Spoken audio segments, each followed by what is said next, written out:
ঘনিয়ে আসছে ত্রয়োদশ জাতীয় সংসদ নির্বাচন। প্রতীক বরাদ্দ পাওয়ার পর এবার আনুষ্ঠানিকভাবে নির্বাচনী মাঠে নেমেছেন প্রার্থীরা।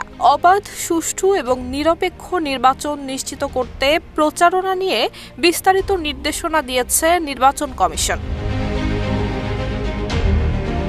আচরণবিধি অনুযায়ী প্রার্থীরা নির্ধারিত সময়ের মধ্যে সভা সমাবেশ, গণসংযোগ এবং বিভিন্ন মাধ্যমে প্রচার চালাতে পারবেন। তবে ধর্মীয় অনুভূতিতে আঘাত, বিদ্বেষমূলক বক্তব্য, ঘৃণাত্মক ভাষা কিংবা প্রতিপক্ষের বিরুদ্ধে কুরুচিপূর্ণ মন্তব্য সম্পূর্ণভাবে নিষিদ্ধ করা হয়েছে।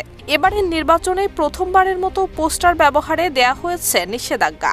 পাশাপাশি কোনো প্রচার সামগ্রীতে পলিথিন কিংবা রেক্সিন ব্যবহার করা যাবে না। একজন প্রার্থী তার নির্বাচনী এলাকায় সর্বোচ্চ 20টি বিলবোর্ড ব্যবহার করতে পারবেন, যার আকার নির্ধারিত সীমার মধ্যেই থাকতে হবে। ব্যানার, লিফলেট, হ্যান্ডবিল এবং ফেস্টুন হতে হবে সাদা কালো রঙের এবং নির্দিষ্ট মাপের। এসব প্রচার সামগ্রীতে প্রার্থীর নিজের ছবি এবং প্রতীক ছাড়া আর কারো ছবি কিংবা প্রতীক ব্যবহার করা যাবে না। দলীয় প্রার্থীরা কেবল দলীয় প্রধানের ছবি ব্যবহার করতে পারবেন।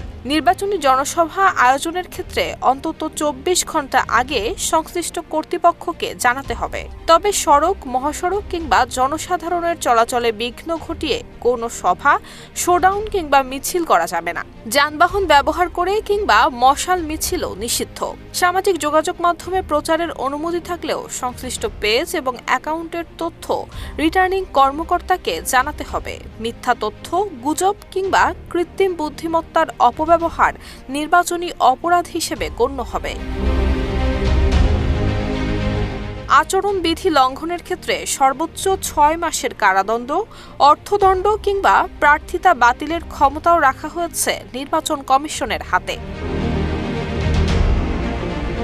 নুসরাত জাহান মেহেক, ঢাকা পোস্ট।